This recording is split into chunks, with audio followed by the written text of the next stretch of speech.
वो सज के आया करती थी मेरे लिए, सिर्फ मेरे लिए। वो घर से निकलने से पहले 3-4 बारी कपड़े बदलती थी। जब वो लाल वाला टॉप ठीक से ना आता था तो वो नीले वाला जंपसूट चढ़ा लेती थी। फिर उसी से मिलते झुलते झुमके पहन के मुझे तस्वीर भेजा करती थी और पूछा करती थी, तुम्हारे लिए पहने हैं, कैसे लग रहे हैं? और मैं मन ही मन मुस्कुरा के उसे कहता था कि क्या खूब लगती हो, बड़ी सुंदर दिखती हो। वो झुमके सजाया करती थी मेरे लिए, वो सज के आया करती थी कभी मेरे लिए। हाँ, और वो कंगन, एक कंगन दिया था उसको।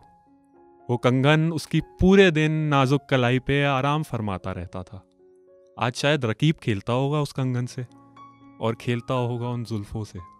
हाँ, वही जुल्फे जिसे जब उसका मन करता था तो एक हेयर बैंड या क्लिप में कैद कर लेती थी, और जब उसका मन करता था तो आसमान जैसे खुला छोड़ देती थी। वो बाल और जुल्फे सजाया करती थी मेरे लिए, वो सज के आया करती थी मेरे लिए, वो सज के आया करती थी कभी मेरे लिए।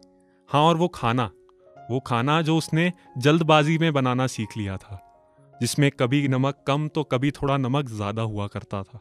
पर मैंने हर बार वो खाना उसी शिद्दत से खाया जैसे कि मेरी अपनी माँ ने बनाया हो। शायद तुम्हें प्यार ही इतना करता था मैं, और तुम अपनी मुलायम हाथों से भी खिलाती थी।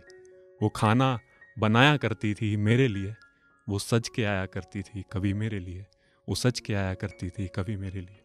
हाँ, और वो बहाने जो तुम घर वालों को दिया करती थी मुझे मिलने के लिए, कभी कॉलेज के नाम पे तो कभी सहेलियों के नाम पे।